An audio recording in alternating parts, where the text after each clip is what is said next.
Muy buenas noches. Bienvenidos a La Sexta Clave.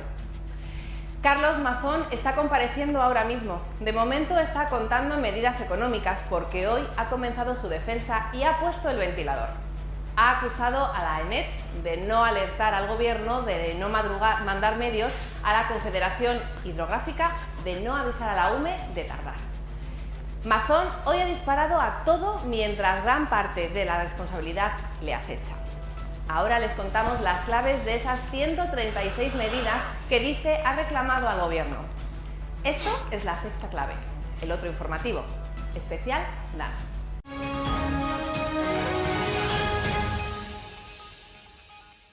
Han sido lluvias torrenciales. Han caído en algunos puntos casi 500 litros por metro cuadrado. Desde hace 28 años no llovía tanto en una localidad de la Comunidad Valenciana. Solo de las 4:30 a las 8:30 de ayer se recogieron en Chiva 343 litros. Estas son sus calles. El agua lo inundaba todo y no fue el único lugar donde ocurrió, ¿verdad, Rubén?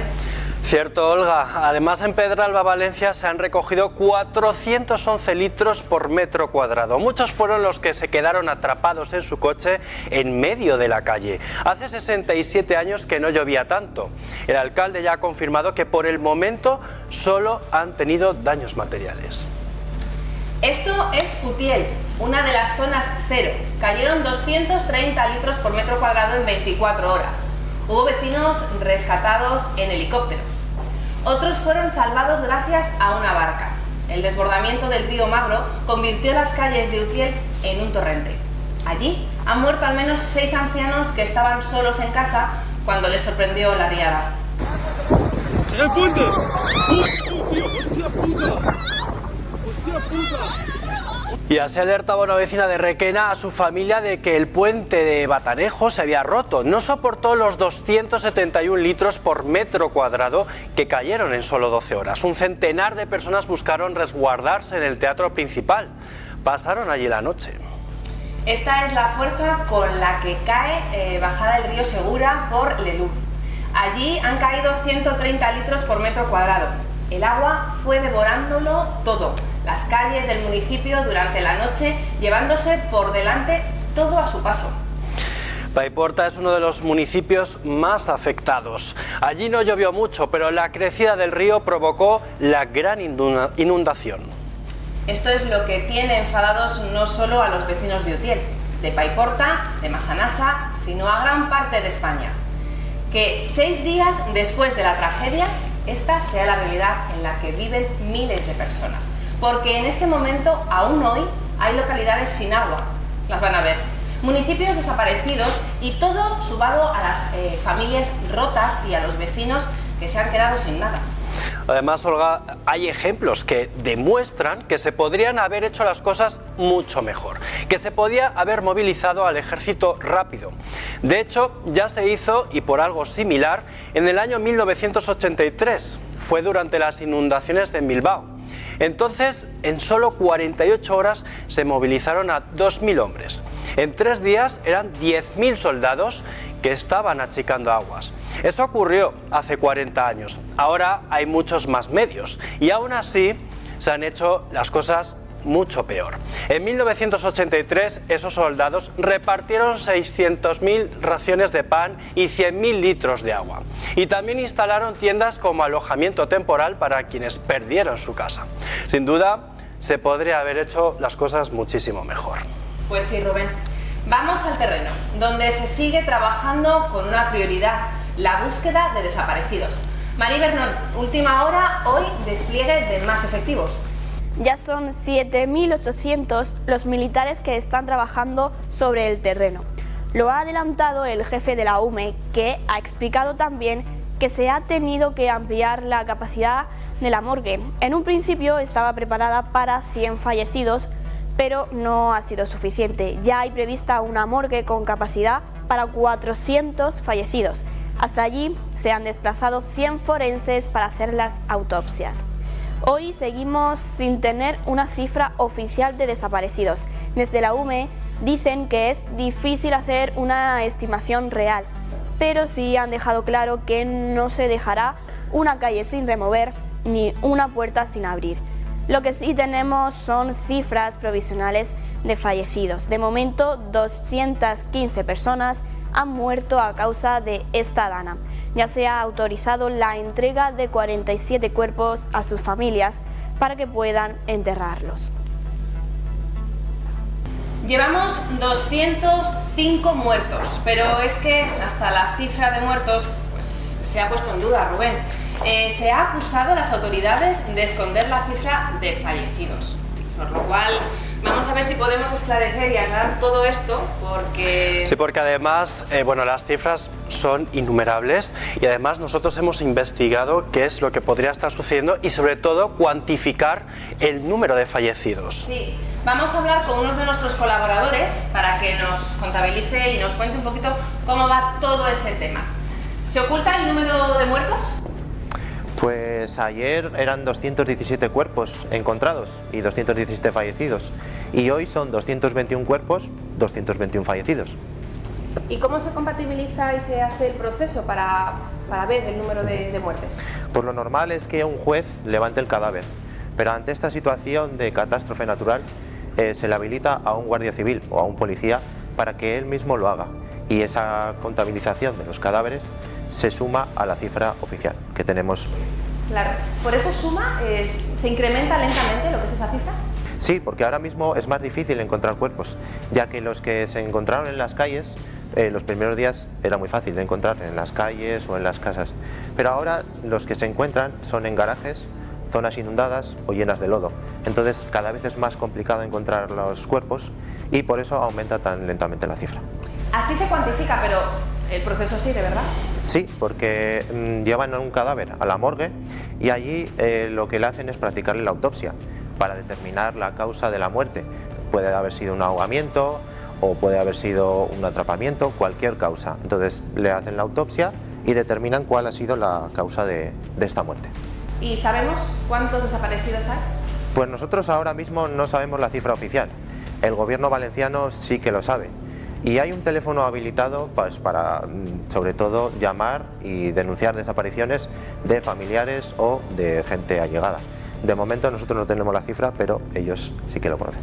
No tenemos la cifra oficial, como nos ha comentado Sergio, pero los fallecidos han ido creciendo a lo largo del día. Aumenta mientras se accede a las zonas bloqueadas y se retiran escombros. De hecho, la Generalitat va a habilitar la Feria de Valencia para las autopsias ante el colapso de la ciudad de la justicia. A esta hora continúan los cortes de agua y electricidad en varios puntos, los tramos cortados y las áreas inaccesibles. Mientras, la dana avanza, las tormentas llegarán esta noche a Mallorca y Menorca. Pues sí, y hoy cuando mucha gente aún busca a sus desaparecidos, quitan lodo de sus casas e intentan conseguir comida, algunos han recibido la llamada de sus jefes exigiéndoles que vuelvan al trabajo. Lo ha contado la vicepresidenta Yolanda Díaz, que les mandaba este mensaje: en el caso de que vuestra vida esté en juego, no hay que ir a trabajar. Pero, Cornelia Cés, ¿a qué otras situaciones laborales nos podemos enfrentar? El Ministerio de Trabajo lo ha dejado claro: la seguridad de los trabajadores es la prioridad. Por eso, si para ir a trabajar tienes que poner en riesgo tu vida, claro ejemplo, si tienes que atravesar una zona inundada, debes quedarte en casa. También hay que evitar acudir a tu puesto de trabajo si ese viaje interfiere en las labores de rescate. En estos casos, sin ninguna duda, te quedas en casa y teletrabajas. Si es posible, si aún tienes internet en casa, si tienes ordenador y si tu puesto de trabajo te lo permite. Hay casos extremos donde directamente tienes que estar en casa. Si ha fallecido un familiar, tienes que hacerte cargo de esa muerte. Si estás buscando a un miembro de tu familia desaparecido o limpiando lodo, o si has perdido tu vivienda, tu coche o todas tus pertenencias. También están exentos de acudir a su lugar de trabajo aquellos que tengan que hacerse cargo de niños o ancianos debido al cierre de colegios o residencias de mayores. Vale, ya tenemos claro cuándo no hay que ir a trabajar al puesto de trabajo, pero cuidado, porque hay que avisar, y hay que avisar rápido y justificar por qué te es imposible desplazarte hasta tu puesto de trabajo. Y debes hacerlo aportando pruebas del peligro, por ejemplo, cortes de carretera, alertas meteorológicas o bloqueos en los transportes públicos. También hay derecho a ausentarse si se están pasando duelos o si han perdido vehículos o viviendas. El Ministerio de Trabajo también insiste en que en estas circunstancias excepcionales el trabajador no podrá ser castigado por falta de puntualidad. Si alguna empresa sanciona a sus trabajadores, las sanciones quedarán anuladas. El Ministerio de Trabajo lo ha dejado muy claro. Todos los que no han ido a trabajar debido a la dana no tendrán ninguna sanción. Y si la tienen, la Inspección de Trabajo actuará para solucionarlo. El desbordamiento de la Rambla del Pollo es una de las claves para entender la magnitud de esta tragedia. Tiene una superficie de 462 kilómetros cuadrados. El martes llevaba un caudal insólito y se produjo un efecto embudo en algunas zonas que se inundaron, aunque apenas había llovido. Localidades en las que el desbordamiento del barranco se agravó por la descalificación y la presencia de infraestructuras, se cortaba la salida natural del curso del agua hacia la albufera. De ahí esas imágenes de inundaciones rapidísimas, de coches amontonados, unos encima de otros. Algo insólito y bastante grotesco, la verdad.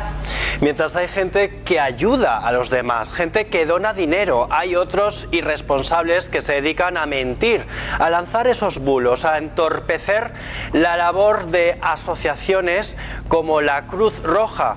Javier Bas, a Cruz Roja, la ultraderecha les están friendo a bulos. Sí, la ultraderecha acusa a esta organización benéfica de estar lucrándose a costa de las víctimas y de no ayudarles sobre el terreno. ¿Y todo por qué? Pues porque Cruz Roja ha pedido que para ser más eficientes y tras hablar con el ayuntamiento, esas donaciones sean económicas. Pese a ello, y más allá de estas imágenes, podemos ver cómo están ayudando sobre el terreno. En su web también vemos que han hecho más de 156.000 asistencias, ya sea repartiendo comida, medicamentos, ayudando en las labores de limpieza, además de prestándoles ayuda psicológica. Hoy la alcaldesa de Valencia confirmaba que han encontrado 9 muertos en el barrio de La Torre, 7 de ellos dentro de un garaje.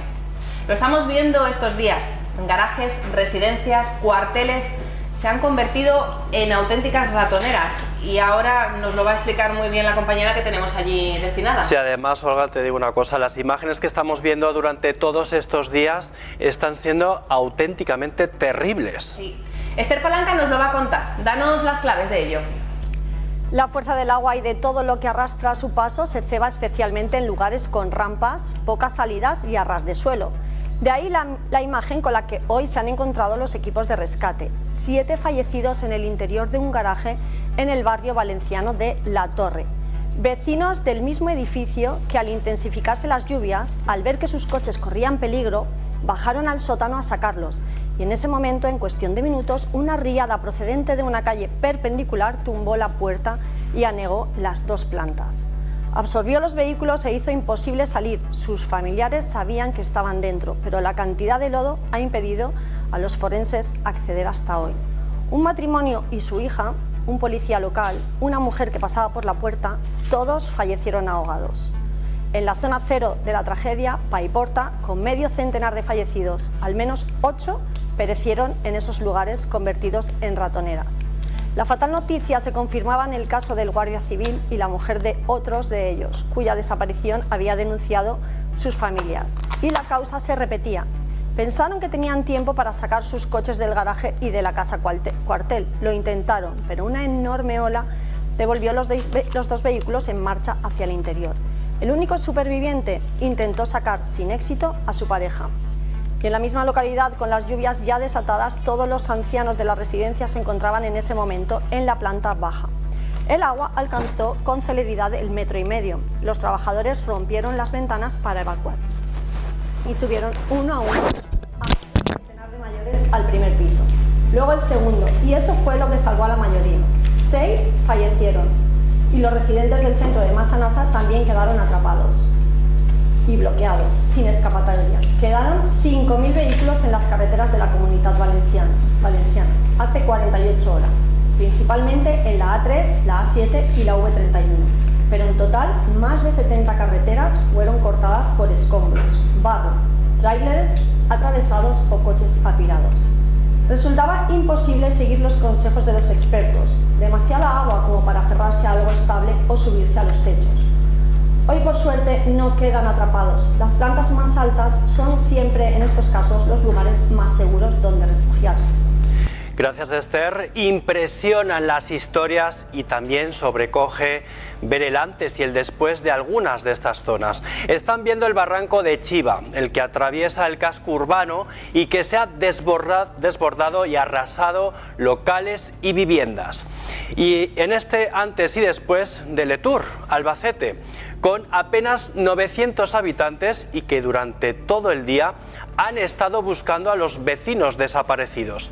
Y esto es Catarroja, en Valencia, donde los vecinos cuentan cómo se inundaron en segundos sus calles. Y desde el aire, Utiel se ve completamente diferente, cubierto por el agua. Los daños son todavía incuantificables. Se han perdido vidas, casas, infraestructuras. La Generalitat ya ha anunciado ayudas. Pablo Iniesta, ¿de cuánto y cuándo van a llegar? Pues Olga, habrá un primer paquete de ayudas, pero será express, sin papeleo y compatibles con otras administraciones. Se aprobarán este martes un mínimo de 6.000 euros por afectado. Habrá que esperar a ver siempre la letra pequeña para ver cómo funcionarían estas ayudas tras el incendio del Campanar, como por ejemplo sucedió. Habrá también ayudas para el realojo de personas vulnerables, deducciones de IRPF y créditos al 0%. Además, desde la Diputación de Valencia, ayudas por 25 millones de euros. El Consejo de Ministros declarará la zona como catastrófica y habrá ayudas también del Gobierno central. Por último, se pedirá del Fondo de Solidaridad la Unión Europea, aunque esto tardará un poco más porque se tramita cuando estén evaluados el 100% de los daños. Vamos al detalle de las ayudas, porque hoy el Gobierno ha anunciado 10.600 millones. De momento, quienes hayan perdido su casa recibirán hasta 60.000 euros del Estado, al que podrán sumar la ayuda de la Generalitat Valenciana. También hasta 10.300 euros para cambiar muebles y electrodomésticos. Y quienes hayan perdido su automóvil recibirán del consorcio de seguros un 20% más del valor actual de su coche.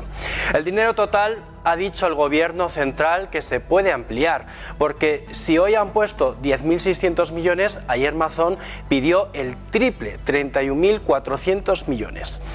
¿Qué puede ser estrategia para decir que no le han dado lo que pide? Miren la comparativa, porque 120 millones de euros, 31.400 millones, es casi el presupuesto de la Generalitat Valenciana para todo el año 2024. Y estamos hablando de un presupuesto alto, porque la Comunidad Valenciana es la cuarta parte con mayor población de España. Todo lo que gasta la Comunidad Valenciana en un año es lo que, según Mazón, se necesita para reconstruir los 69 municipios que han sido afectados por la Dana y que han dejado al menos a 200.000 personas afectadas. Durante todo el día hemos intentado explicarnos qué y cómo ha pasado. ¿Qué suma de factores han propiciado que se formen las tormentas? ¿Qué pasa con todo esto? Las claves las tiene Delia Rodríguez. Cuéntanos. El tipo de tormentas más destructivas de las que hay catalogadas son un conjunto de tormentas circulares que se quedan estáticas. Lo ven perfectamente en esta imagen de satélite. Son tormentas que no avanzan de forma lineal como estamos acostumbrados a ver, sino que se mueven en círculo y se quedan fijas sobre la misma zona, descargando allí durante horas sin moverse. De ahí las imágenes que vimos después. Llovió mucho en las mismas zonas durante mucho tiempo. Un nivel de precipitaciones inasumible que deja totalmente anulada la capacidad del suelo para drenar. Además, este tipo de tormentas tienen un plus de energía y se convierten en fenómenos muy extremos, por eso acaban produciendo también granizadas e incluso tornados como los que estamos viendo en estas imágenes. El punto geográfico en el que se han formado es otra de las claves de lo que ha ocurrido. El Mediterráneo ha sido la gasolina perfecta. El aporte de humedad del mar y la dirección del viento han ayudado a hacer más grandes esos episodios tormentosos. Lluvias que caían sobre llano porque a lo que ha ocurrido hay que unir la orografía. Se han inundado zonas en las que apenas había llovido porque a ellas los ríos, ramblas y barrancos han llegado muy crecidos, sin posibilidad de desaguar, arrastrándolo todo. Son zonas completamente llanas y el agua no hace esfuerzo, señores, siempre va hacia abajo.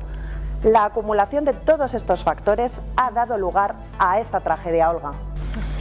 Y antes de marcharnos, hoy, más importante que nunca, pues evidentemente es conocer la información meteorológica pues, que se va a dar pues, para este fin de semana. Y por ello, bueno, vamos a ver cómo... No sé si tú estás preparada, Olga, para llevar paraguas o si va a venir un anticiclón que podamos estar un poco más a gusto. Yo las catiuscas, las botas de agua ya las he sacado del armario. Pues haces muy bien.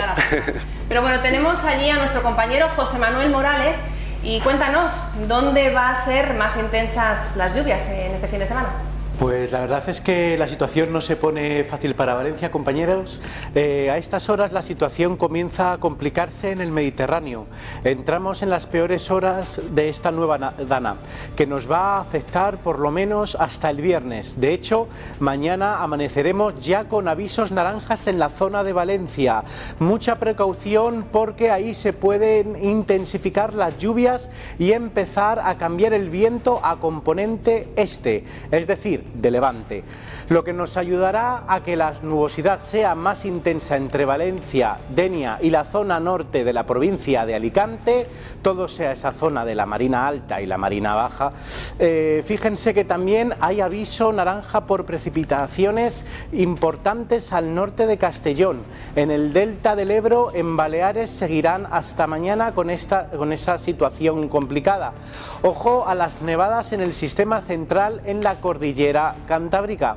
Y entra en juego también la zona de Málaga. En todo ese sector puede producirse mañana inundaciones. Vamos a ver el mapa porque estamos pendientes efectivamente de esas inundaciones que se pueden dar de nuevo en la Comunidad Valenciana, en Baleares y sobre todo en el litoral de la costa del mar de Alborán. Entre la zona de Almería, pero también hasta la zona de Cádiz y sobre todo el foco lo ponemos en Málaga. A medida que pasen las horas tendremos más precipitaciones en otros puntos, incluso puede nevar en el sistema central en torno a los 900 o 1000 metros. Vamos a seguir avanzando para ver qué va a pasar con la nubosidad. Fíjense en la lluvia cómo llega al Mediterráneo. Los colores verdes nos indican nevadas por encima de los 1000 metros y el jueves este temporal todavía nos va a dejar avisos en el delta del Ebro, en el Golfo de Valencia y aún por la zona de Málaga. Puede haber inundaciones en las próximas 24 o 48 horas. Les pedimos mucha precaución en las siguientes horas, en todo el litoral mediterráneo, porque hay riesgo de inundaciones con la segunda dana. Pues esto es todo. La Sexta Clave vuelve mañana con más temas de actualidad. Será a las 9 en punto. Aquí les esperamos. Buenas noches. Buenas noches.